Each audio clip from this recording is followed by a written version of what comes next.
Hello friends, e-PG study के YouTube channel में आपका स्वागत है।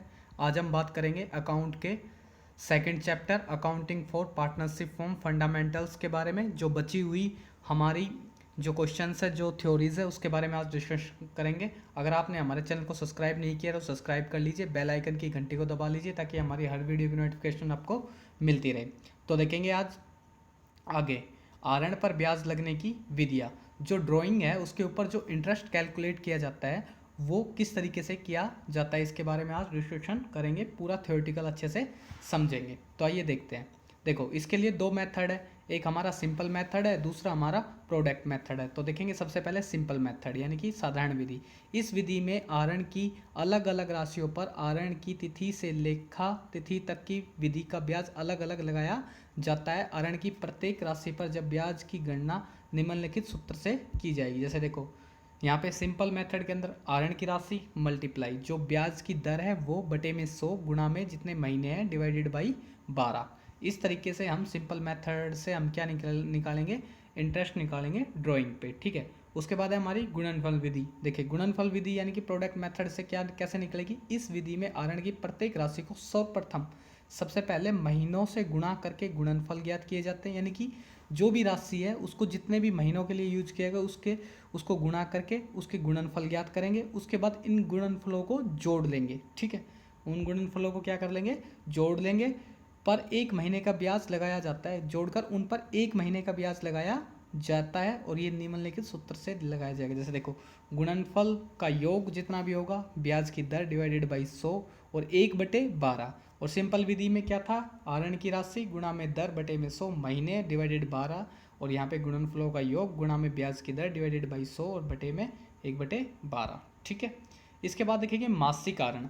अब हमें मासिक ऋण पर यानी कि हर मंथली जो ड्राइंग है उस पर इंटरेस्ट देना हो तो कैसे ज्ञात करें। देखो, जब कोई साझेदार मासिक ऋण करता है यानी कि हर महीने ड्राइंग करता है तो उसमें सबसे पहले केस नंबर 1, प्रत्येक महीने की प्रथम तिथि पर कोई ऋण ज्ञात करता है। यानी कि जब कोई सदस्य प्रत्येक महीने की प्रथम तिथि पर रुपया निकालता है तब उस वर्ष की समाप्ति तक के शेष महीनों तक उसे गुणा किया जाता है। जैसे मान लीजिए वित्तीय वर्ष 31 मार्च 2018 को समाप्त होता है तो 1 अप्रैल 2017 को ऋण किया तो 12 से गुणा करेंगे, 1 मई को किया तो 11 से, 1 जून से किया है तो 10 से। इसी प्रकार गुणा करते चलेंगे। अंत में गुणनफलों को जोड़कर एक महीने का ब्याज लगाते हैं। वैकल्पिक रूप से या अल्टरनेटिव हम प्रत्येक माह की प्रथम तिथि पर समान ऋण लेने पर ऋण की संपूर्ण राशि 6 सही 1/2 का ब्याज लगाते हैं, यानी कि 6.5 महीने का ब्याज लगाते हैं। और इसके लिए एवरेज जो औसत अवधि है वो इस तरीके से निकालते हैं, 12 महीने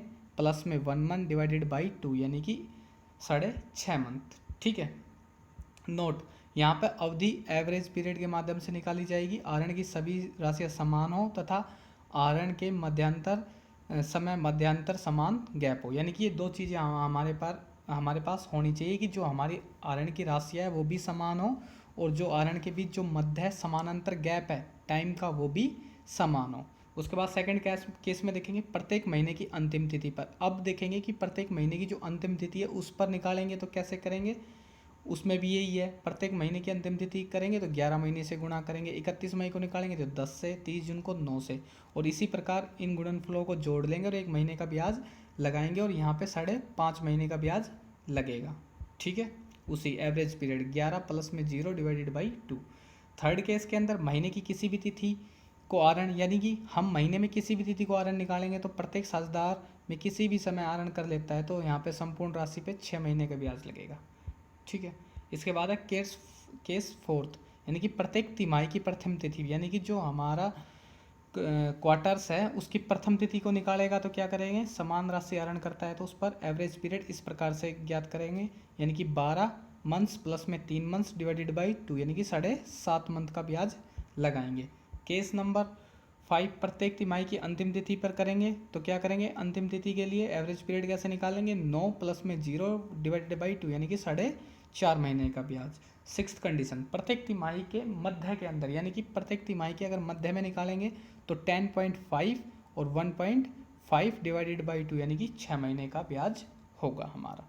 ठीक है, ये हमारे इसके ड्राइंग के रूल्स हैं मंथली जो हम इंटरेस्ट निकालते हैं। इन्हीं के द्वारा हम क्वेश्चंस निकालेंगे, लेकिन अभी हमारी थ्योरेटिकल सीरीज चल रही है तो हम पहले इनको थ्योरेटिकल्स को समझेंगे, न्यूमेरिकल करेंगे, तब मैं आपको अच्छे से इनको निकालना सिखाऊंगा।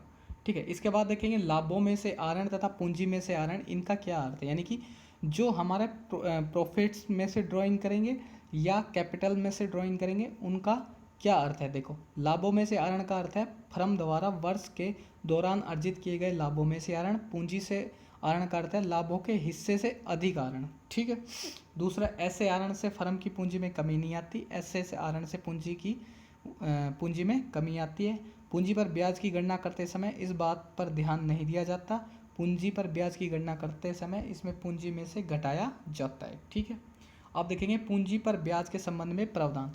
यदि साझेदारी संलेख में पूंजी पर ब्याज देने का प्रावधान कोई उल्लेख न हो तो ऐसी दशा में पूंजी पर कोई ब्याज नहीं दिया जाएगा। यदि साझेदारी संलेख में पूंजी पर ब्याज देने का उल्लेख है तो ब्याज तभी दिया जाएगा जब फर्म को लाभ हो और हानि होगा तो ब्याज नहीं दिया जाएगा। यदि फर्म के लाभ ब्याज से कम है, यानी कि जो फर्म के लाभ है वो ब्याज से कम है, तो ब्याज उतना ही दिया जाएगा जितना लाभ हो। अतः लाभ को प्रत्येक साझेदार के पूंजी के ब्याज के अनुपात में बांट दिया जाएगा। इसके बाद है साझेदारी संलेख में पूंजी पर ब्याज को लाभों का प्रभार मानने का उल्लेख हो तो पूंजी पर ब्याज उसे दिया जाएगा, चाहे फर्म को लाभ हो या हानि हो। यानी कि पूंजी पर ब्याजों को लाभों पर प्रभाव, चार्ज ऑन प्रॉफिट मानने का अगर अधिकार संलेख में कहा गया है तो पूंजी पर ब्याज हमेशा दिया जाता है।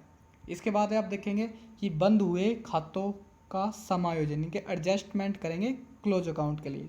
तो कैसे होगा ये, जब साझेदारी फर्म का वार्षिक हिस्सा बन जाने के पश्चात इस बात का ज्ञान होता है कि फर्म के हिसाब किताब में कुछ रकम में लिखनी रह गई है या उनका लिखा जाना साझेदारी के अनुसार आवश्यक है, तो कुछ अशुद्धियाँ हो गई तो इसमें आगामी वर्ष के लिए एडजस्टमेंट करना आवश्यक हो जाता है। इसके लिए फर्म के खातों को पुनः नहीं खोला जाता बल्कि पूंजी खातों के समायोजन करके अगले वर्ष में शुरू होने वाले संशोधित प्रविष्टि कर दी जाती है। ठीक है, गत वर्ष या गत वर्ष में पूंजी पर ब्याज या आहरण पर ब्याज का लेखन न किया गया हो, गत या गत वर्षों में लाभ हानि के अनुपात में परिवर्तन होने के कारण नहीं किया गया हो, या साझेदारों को वेतन या कमीशन नहीं दिया गया और ये सारी चीज़ें हम एडजस्ट करके नेक्स्ट ईयर संशोधन करके वहाँ पे लिख सकते हैं।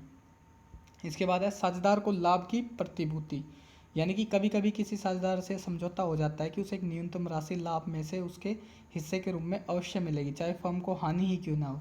यदि उस साझेदार का लाभ का भाग न्यूनतम राशि से कम होता है तो न्यूनतम राशि की पूरी गारंटी देने वाले साझेदारों के लाभों में से की जाती है।